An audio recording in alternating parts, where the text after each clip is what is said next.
Hey guys, Mixed Media Girl here. Today I'm doing a fun resin beach tray in a silicone mold.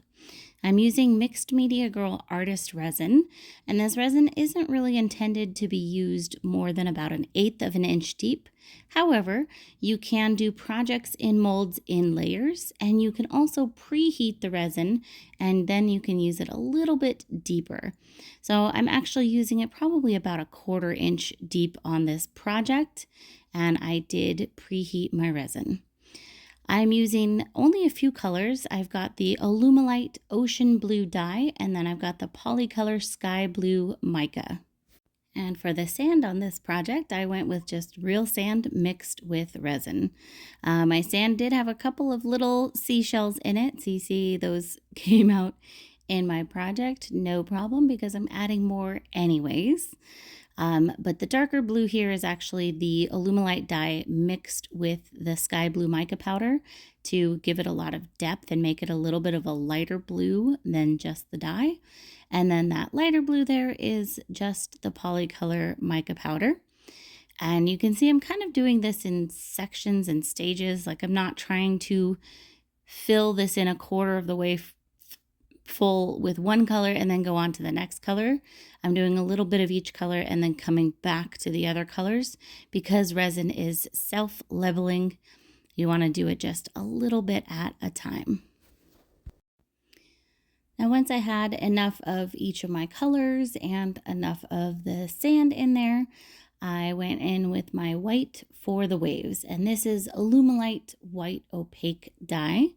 And I used a decent amount of it in the resin here to make it as opaque as possible.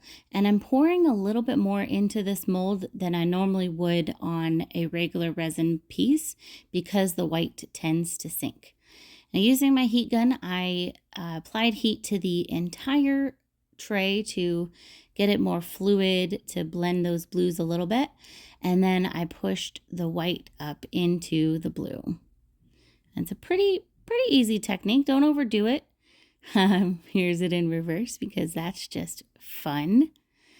But yeah, just push that up as much as you want. You can take it all the way to the top and try not to go back over sections too much because you'll kind of undo your work. But if you want to push it a little bit further, feel free, go ahead like I did over here on this little section. Now there's another trick that I like to use to get some really fun foamy waves, and that is with 91% isopropyl alcohol.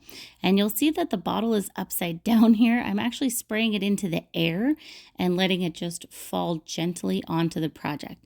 You don't want to spray it directly on the project because that'll just be too much alcohol. And you want to use 91% or above. Do not use less than 91% because it's just too much water and that will not react well with your resin. Once I was done with that step, I added a few more seashells and just kind of random fact, odd numbers tend to do best or look best. And I usually like to do it just on one side of the tray, not on the entire sand, but you do you, whatever you'd like. And then I added the handles directly into the wet resin at this stage and let it cure just like that. If you would like, you can also just let it cure and then screw the handles in from the bottom. But because of the way I'm building this tray, it was easier to just put the handles right into the mold. Once that first layer is dry, which takes about 24 hours, I poured a clear coat on the top of this.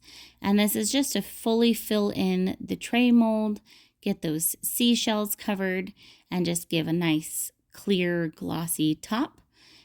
Be careful when doing this. If you've already put in the handles, you want to just work slowly and gently around the handles.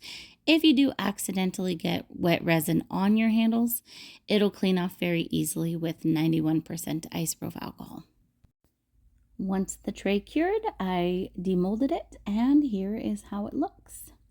So just a beautiful, simple resin beach tray. Thank you guys so much for watching. Really hope you enjoyed this, and I will see you all next time.